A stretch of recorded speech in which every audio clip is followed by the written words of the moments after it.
बैठक में खुशामदीद। आपने थंबनेल देखा, कंजर तंग कर रहा है।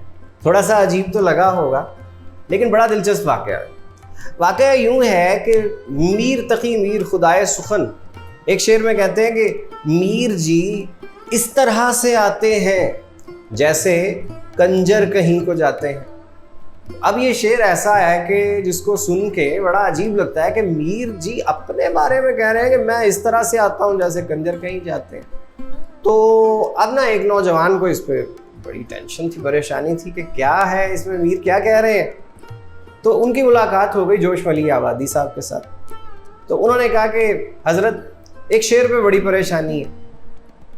जोश साहब ने वो गिलौरी दवाई मुंह में और पूछा कि बताओ क्या मसला है। तो उसने शेर सुनाया कि मीर जी इस तरह से आते हैं जैसे कंजर कहीं को जाते हैं। तो जोश साहब ना मुस्कुराए बड़ा मानी खेज अंदाज में और बोले कंजर तंग कर रहा है।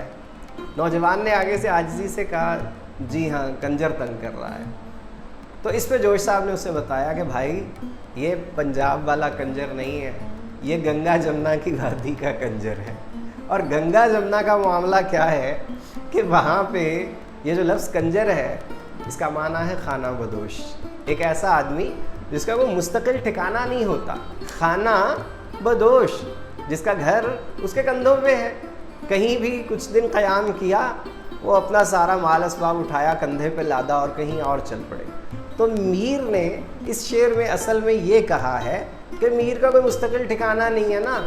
मीर इस तरह से आता है जैसे वो खाना बदोश कहीं भी चला जाता है, उसे कौन सा कहीं मुस्तकिल तौर पे क़याम करना है।